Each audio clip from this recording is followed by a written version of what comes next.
It's Friday and it's time for another movie retrospective. Doing another old one today. You guys seem to like Martin that we did last week.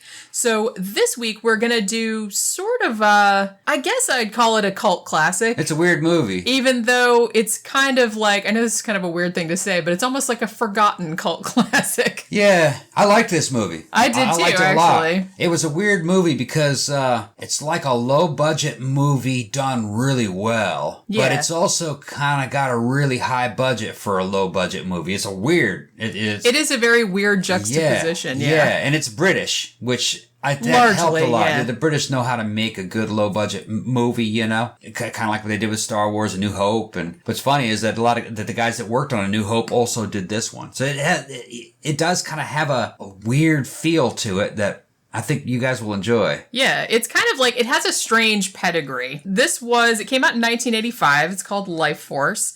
It was directed by Tobe Hooper, who was an American, obviously, but he's probably best known for Texas Chainsaw Massacre, obviously. But a few years prior to this, he had actually done Poltergeist, even though Steven Spielberg is usually credited with Poltergeist. But I think Tobe Hooper actually sort of kind of directed it. But, you know, there's still a lot of controversy there. So this is almost like... sort of like Tobe Hooper being given a whole shit ton of money to do pretty much whatever he wanted. And what he wanted to do was like a B picture or like a Hammer movie, essentially, sort of. And it's being made by Cannon. And Cannon is normally known for really cheap, like Chuck Norris type action Norris movies. flicks. Sly Stallone, I think they did Over the Top. Yeah, and that Cannon... very 80s break into Electric Boogaloo. That might have been Cannon too, I think. I mean, you know, you don't watch Cannon for heavy, you know, Shakespearean style entertainment. You know what I mean? Exactly. This is just, you know, hey man, let's put that Sly Stallone flick in there. Pass that Keeler. It's that kind of stuff. Let's watch Chuck Norris in his beard destroying whole villages. Yeah, and it seemed like most of it was marketed towards teenage boys, actually, a lot of it. You know, which that's cool. If you were growing up in the 80s, you know what a Cannon flick is. Yeah. But I guess what Cannon wanted to do, they sort of wanted to play with the big boys, you know what I mean? Because they'd made quite a lot of money, like making these cheap knockoff action movies. And I think they wanted, you know, by the time the mid-'80s rolled around, they wanted more respect. Yeah. So Lifeforce was supposed to be their kind of entry into the big budget Hollywood. Yeah, this is their breakthrough film. Yeah. Where they're gonna... which, you know, it didn't quite work out like that, but... No, it flopped. It did. It flopped hard. It flopped hard, but it shouldn't have, though. No, it's really such an interesting experience because... like I said, Tobe Hooper directed it, very respected director. Also, they gave him $25 million. And told him pretty much you can do whatever you want. One of the writers... now this was based on a book by Colin Wilson called The Space Vampires. Yeah.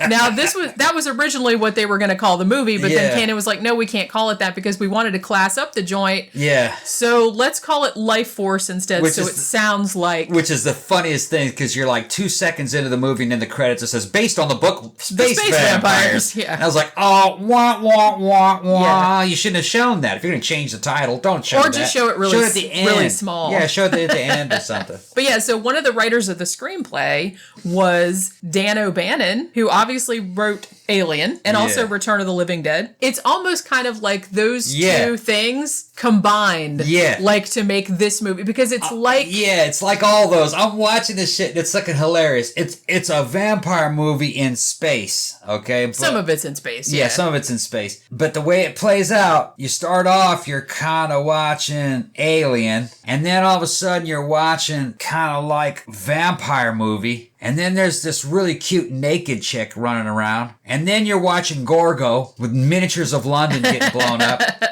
Then you're watching Night of the Living Dead with a bunch of vampires. Zombies, excuse me. And then you have Ghostbusters with a bunch of Ghostbusters stuff. It's just everything at once. It's in a way, it should have been a shit show. It's hard to follow the script in a certain way. Characters show up. They seem important. They're kind of important for a while, and then you never see them again. replaced by other characters. It's just weird. It's a weird flick, but I thoroughly enjoyed it. I thoroughly enjoyed the way it looked and the way it felt. It was fun to watch. Like you said, it's almost like, I don't know. It's like a bunch of movies mashed together. Yeah, this is like one of the weirdest things we've ever reviewed, because now I don't remember if I saw this back in the day. I probably did, because I remember the naked chick running around and I kind of remember some stuff about it. So I must have seen it on cable probably back in the 80s. Yeah. But I hadn't seen it since then. And then I kept hearing about it, like some of our other movie review channels we watch, like Oliver's Retrospectives and Brandon Tenold. Yeah. And they revisited this movie and I was like, God, I haven't seen that in a long time. I wonder, is that any good?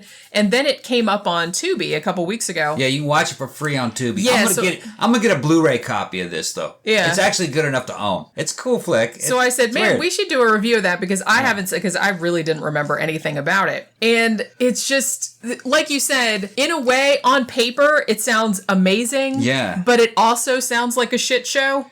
It should have been an even shittier shit show, because a script like this and what's happening, the things that happen in this movie are normally executed with really low budget special effects.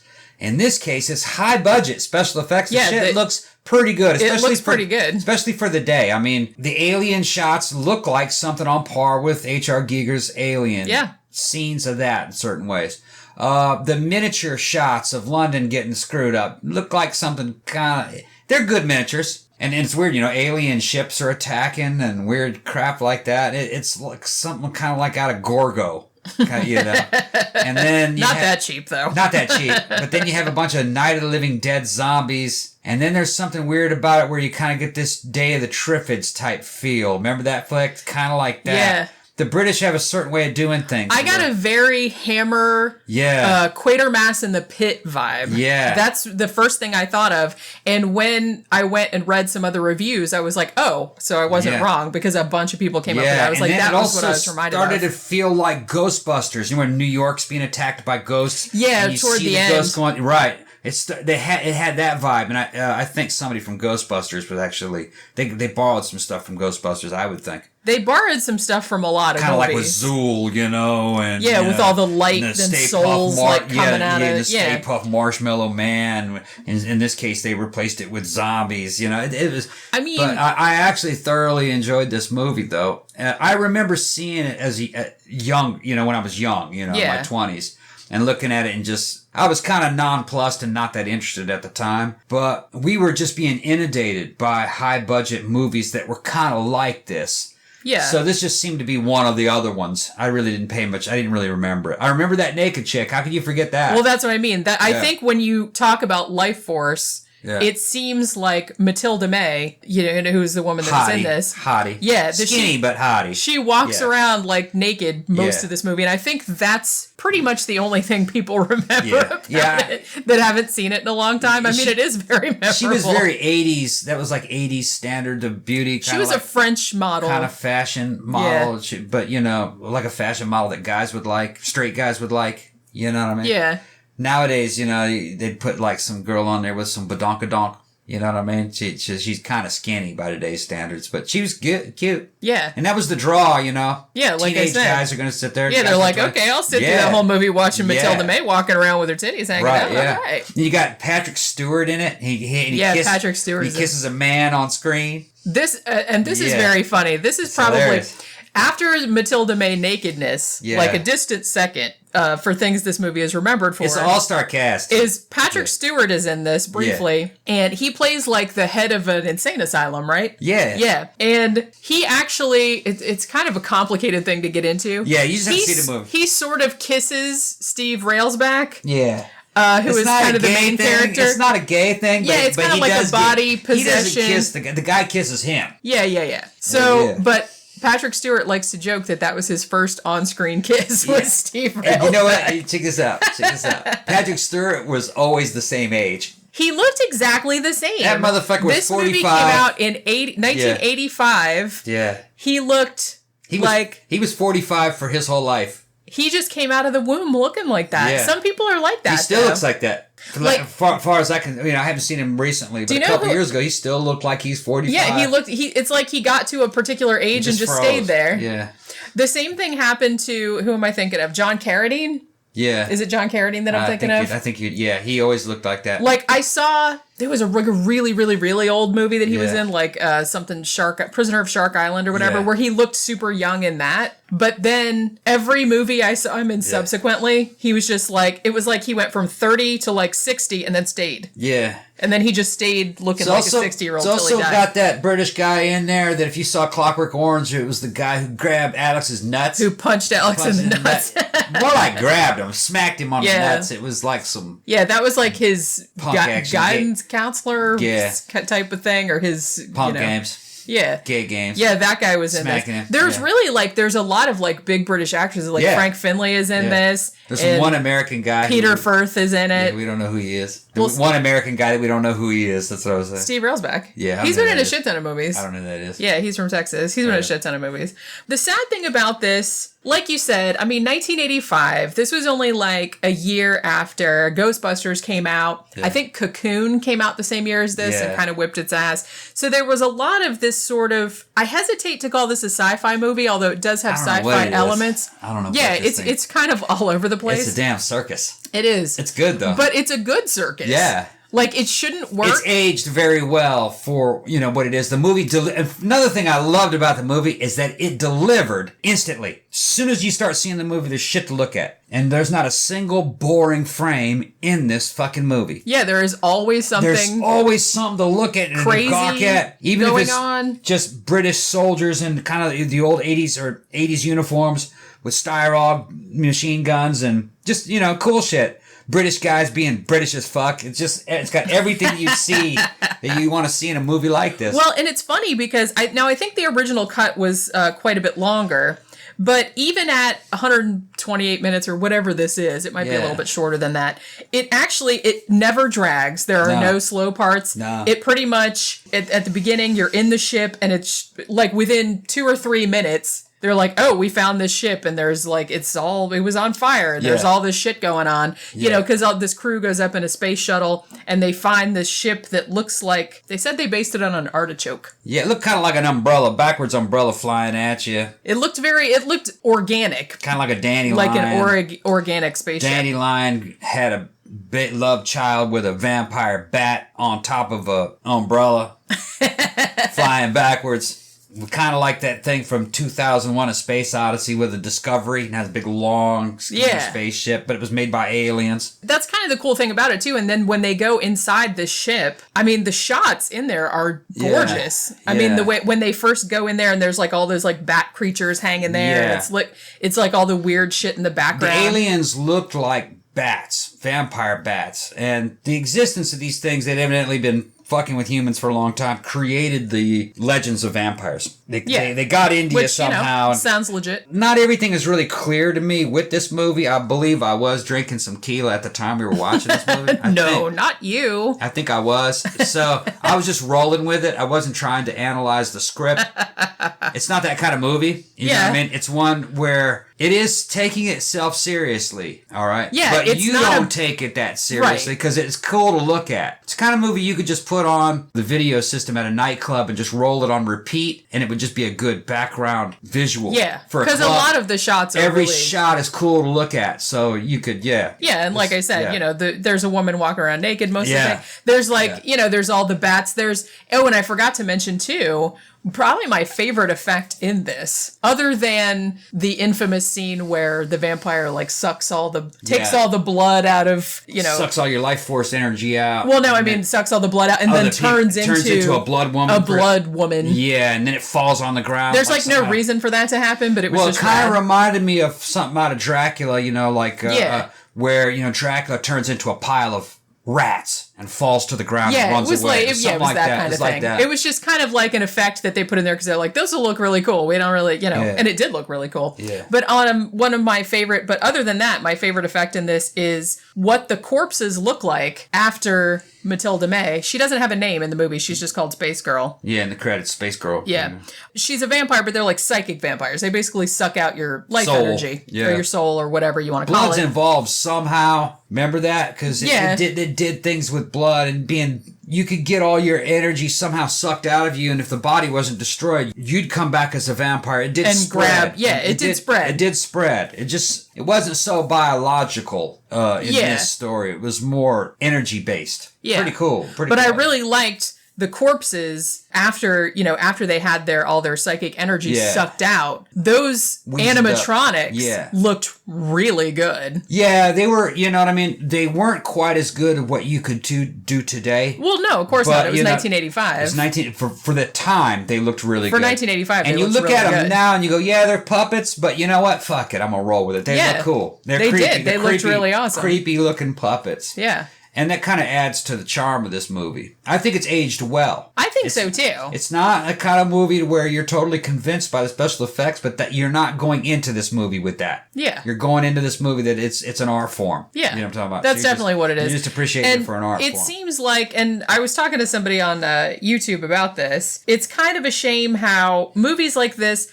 I guess it's sort of got a small cult following now. Yeah. Now, like I said, this cost $25 million to make. They gave it to Tobe Hooper. It only made about $11.5 million back in the box office. It really, really lost its ass. But it's been around for a long time. It's probably actually made that money back, I'm pretty sure. Just DVD and VHS you would sales. Think, like, by this many years later. And HBO and Cinemax cable, it's probably made its money back. But the thing is Canon Studios doesn't exist anymore, so I don't know who owns the rights to the movie. Yeah, I don't know either. Yeah. Although it got some decent reviews when it came out. Yeah. I think a lot of maybe audiences didn't really know what to make of it because, like I said, it's not exactly a sci-fi movie. It's not exactly a horror movie. I mean, it just has so much going on. Like I said, from the beginning, it seems like a sci-fi. And then it's like a Hammer movie. And then it's like then it's like a zombie apocalypse type of movie. And then you said it's got like Ghostbuster elements at the end where it's like the whole city getting destroyed and like all these people getting zombified and all this other kind of shit.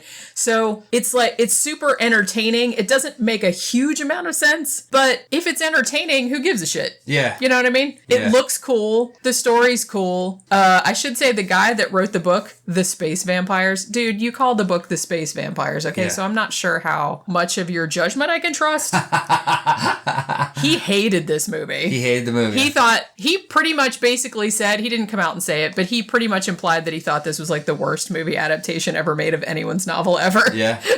I'd have to, I don't know the novel. I haven't read the novel, so I don't know. I don't know how different the book is. I don't think it's all that different. I think all they did in the movie was that they updated it so it was like the space shuttle program because that was, going on at the time, so they wanted to make it seem. Now, I think the novel was set in the future, whereas the movie is set in the present day. Yeah. Except, we have better technology than we had in 1985, but it's not so much that, that it seems like the future. Yeah. I had a feeling that it was like present day. I thought that they were trying to, put it a few years into the future because they did have some pretty cool stuff on space shuttles. And didn't England have a space shuttle? Yeah, England had a space shuttle. It was like Churchill. The Churchill, yeah. Yeah. It was like a US UK right. A joint exploration mission. The movie came out, what was it, 81? 85. 85, okay. Yeah. 85, I mean, a lot of stuff was coming out at that time, and a lot of really good stuff had already come out. Yeah. So the competition was probably pretty stiff for this movie. Oh, yeah. 85, it wasn't the 70s, so you probably didn't have as many people in the theater smoking pot before they went.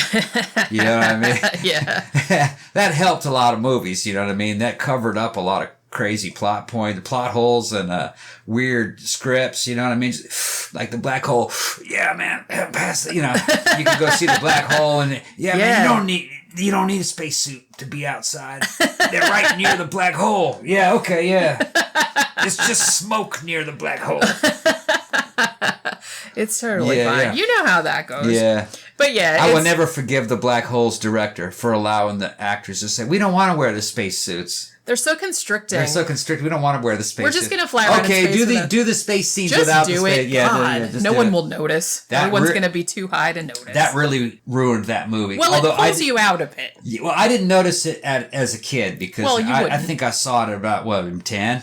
Or 10, 11 or something. I didn't really give a shit, when I was 10 or 11. But as an adult, I really liked the rest of the movie. Yeah. But then as you get that scene in the black hole, and you're like, why the fuck did they do that? You know, idiots. You know. That's the thing. It's like, I'm that was not a one big of budget flick for the day. You know? I'm not one of those people that's going to like nitpick every little detail, but something that's so obvious. I mean, everybody knows that you need a spacesuit to go be in into outer space, whether or not you're near the black hole or not. I mean, you could have gotten away with it in the 50s when everybody's like, oh, it has air. Let's just take our helmets off. Let's walk around on the outside of the spaceship. You know I think what I mean? were trying to say, well, it's maybe we're slightly in another dimension. It's now. in an oxygen pocket. Yeah. It's a big, huge oxygen pocket around the black hole. Right, but I think that is ridiculous. I don't want to. But yeah, but like I said, the thing about Lifeforce is that it doesn't have anything that stands out to me. Like, you know, it's a story about space vampires, so you can't be too, you know, hard on it. Because you're already suspending your disbelief. And really, there's nothing in there that stood out to me as like, oh, duh, you know what I mean? It was nothing like that. It's cool. I was just rolling with it. I was like, yeah, okay, that's cool. She's sucking out the... It must have They're sucking up the souls and... It must have failed by a combination of stuff. One, it's a foreign movie. Two, probably had something to do with the timing of the release. Yeah. And the way the audiences were at the time. They may have been kind of sick of this type of movie at that time. Yeah. And probably it wasn't in the theater for very long, so it was probably taken out before it could get an audience. That happened a lot back then. This, like I said, and I was talking to somebody on YouTube about this. Other studios made them pull it so they could get their movie in it. Another movie came out, something like that. Like, you know, I was talking about how sometimes movies like this that are sort of off the wall, I think sometimes it takes them time for the word to get out. Find their audience. Like, you know what I mean? I think if people are going to go to the theater and see something that's going to make zillions of dollars, it usually has to be pretty crowd pleasing. Yeah. I think something that's a little bit challenging or weird or something. Well, think about this shit. People tend to remember it fondly later on. Later on, but not at the time. At the time. It happens a lot. At the time, they're looking at it, they go, wait a minute, hold on, this is Alien, and this is a vampire movie. And it's a Hammer movie. And it's a Hammer horror movie. And it's a zombie movie. And it's Ghostbusters. and it's Gorgo. You know what I mean? It's just and it's War of the Worlds because it had there was a lot going on in this movie. There's a lot going on. So I think it just kind of overwhelmed the sensibilities of kind of square ass people at 85, and they were probably sick. Like I said, it's hard. It's hard to get them to swallow everything. Now you could get a dude like Arnold Schwarzenegger and get him to believe crazy shit because you didn't take that seriously from But this was obviously a serious movie. Yeah, right. Yeah. It wasn't like obviously a B movie. It looked slick. Yeah. It looked pretty much as good as, you know, everything else that came out that year. Time, yeah. You know what I mean? So it wasn't obviously like, oh, this is just a shitty, stupid, like direct to VHS. It was trying to be everything at once. Yeah. So it didn't attract everyone at once. Yeah. Well, had it been a straight up vampire movie, maybe it done better. If it had been a straight up alien movie, it probably would have done better. I think the cross genre movies are always a hard sell. Yeah, I think that's what happened. And that's definitely what this is. I'm not even sure what genre this is exactly. Was it adventure, sci-fi adventure? I guess. Sci-fi adventure horror movie? Like I said, it seemed very much like a Quatermass, like a later Hammer crossover sci-fi type of thing. Also, you know what? A disaster film. You know that what I'm talking too. about? Like a 70s disaster film. So, so there was a lot of elements going on that I think people couldn't really get a handle on. What is this? Like, what's going on? Oh, and now there's zombies? What the fuck? You know so much happened in it, I'm not even totally sure if the script made sense. It convinced me that it made sense, but I'd have to go back. It sort of made sense. I'd have to see it again. I was under the impression that it made sense. Well, honestly, I think it was happening. fairly. I mean, the naked people that were in the cubes. Yeah. They were the aliens. Now they had been around for a really long time, and they basically just went from planet to planet and sucked everybody's souls out. That was like their food instead of blood. They were like vampires, but like psychic vampires. That's all. Yeah. I'm not sure. I'm just talking about the way the story unfolded. Yeah. I was under the impression that it was making sense. Yeah. I think it did. It largely made sense. Yeah. I mean, if you kind of pay attention. I was enjoying it, so I wasn't analyzing it. You know? I'm not sure how the zombies factored in. I think that's what I was talking about. Yeah. Where did shit like that come from? Okay, do you know why I think the zombies were there? Why because they couldn't afford to make a bunch of the desiccated looking corpses, so they just said, well, fuck it, we'll just do generic zombies, because it's easier like for all the extras and stuff. Or they could argue that maybe the vampires didn't suck out all of their life force, just part of it, and then that made you kind of look like a zombie. Because I didn't question it at the time. It's just next thing I know, we're in the zombie apocalypse. Yeah. I wasn't really sure where they came from. Next thing you know. I wasn't even really. Zombie I wasn't. apocalypse. I didn't know if I missed something. I didn't care. I'm just like, okay. Well, yeah, that's what I mean. Okay. It's one of those things where you're just like, all right, we're doing this now. And then there's souls going through it, like out of Ghostbusters, blue ghost souls going, and I'm going, like I'm just getting sucked and into I didn't shit. know what it was. I'm just going, all right, okay, I can roll with that. That looks cool, kind of like something Italians would do. You know what I mean? Where it's like, I don't have a clue what's going on, but it looks pretty neat. Yeah, it looked all right. It looks pretty neat. But I was just enjoying it. I'd like to see it again. Yeah. Yeah. But that's the thing. It's like, as I said, this was Tobe Hooper's. This was his first movie. He got a 3-picture deal with Canon, because Canon was like, hey, class up the joint, Tobe. So he made this, and it was a flop. Yeah. But he still had to make 2 more movies for them. So he made Invaders from Mars. Oh, actually, that was a good one. I like that. It's a remake from an old. Yeah, I remember liking it. Yeah, I liked it too. And Texas Chainsaw Massacre 2. That's evidently which I also. It's a horror comedy. Yeah, it's a lot not of the like fans the first didn't one. like it, but yeah, it's a lot of fun. It ended up on a lot of Skinny Puppy albums. Yeah, Skinny Puppy songs. Yeah, they were sampling from that. I first saw it at a slumber party, and it was like it's a hell of a lot of fun. That movie. I'd like to get both. Dennis of those. Hopper's in it, chewing the scenery like crazy. Yeah. I didn't realize that was canon. Yeah, I didn't either, actually. So canon did kind of improve a little bit. Yeah. Because I don't remember those movies being bad. I remember them being pretty good. Yeah. So they, their heart was in the right place. They knew what they were doing. It's just audience weren't ready to come with them on that. I think canon did some Death Wish movies too. Like They Death probably Wish 4 did. and Death Wish 3 and the Italians did a Death Wish movie too. I don't know if they did that with canon, but one of the Death Wishes movies was basically like an absurd shoot 'em up, an Italian style shoot 'em up, and it even had little Charlie Bronson. Little Charlie. He's like 5'4". Did you know that? No. Yeah, little Charlie Bronson. He just had that angry looking face, look like it should be on a mole or something, like a little gopher face, Little gopher face. Yeah, with his mustache and crackly voice, a little bitty dude. That was the 70s, you know what I mean? You didn't have to take your shirt off in the 70s. Oh, well, some people did. Some people did. Cheston. Yeah, but he said, didn't dude, have put to. the shirt back on, bro. Put the shirt back on. But he's like, but I want to take my shirt off. Yeah. Come on. Yeah.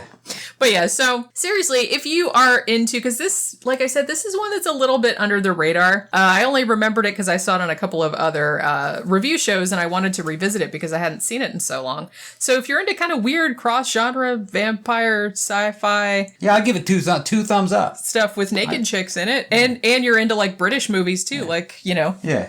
Then you would probably really dig this. I only got 2 thumbs, and I'll give them both thumbs up on this. What about you? 2 thumbs up or just 1 thumb up? No, I definitely give it 2 thumbs up. thumbs I enjoyed the hell out of it. Yeah, I thought it was pretty And I don't good. think that was just the liquor talking. No, it was cool. It was funny. I liked it. I want to see it again. I do too. Yeah. But yeah, so as of this recording, it's actually on Tubi, so you can go watch it for free if you would like to, or buy it on Blu-ray. Do whatever you want. I don't care. But yeah, it's a good movie, and I definitely recommend it. And that'll do it for this installment of our movie retrospective. Remember, if you like the show, to like, share, subscribe on all your social media. If you'd like to financially support the show, you can check out our Patreon page at patreon.com/13o'clockpodcast, or you can go to our blog, which is 13o'clockpodcast.wordpress.com, and there's a link in the sidebar to a PayPal account if you'd like to give a one-time donation. Also, remember to check out our new t-shirt designs on our Zazzle store, which is www.zazzle.com/13o'clock. And be sure to check out our regular episodes, which come out every Tuesday, and our movie retrospectives, which come out every Friday. We will see you next time. Bye.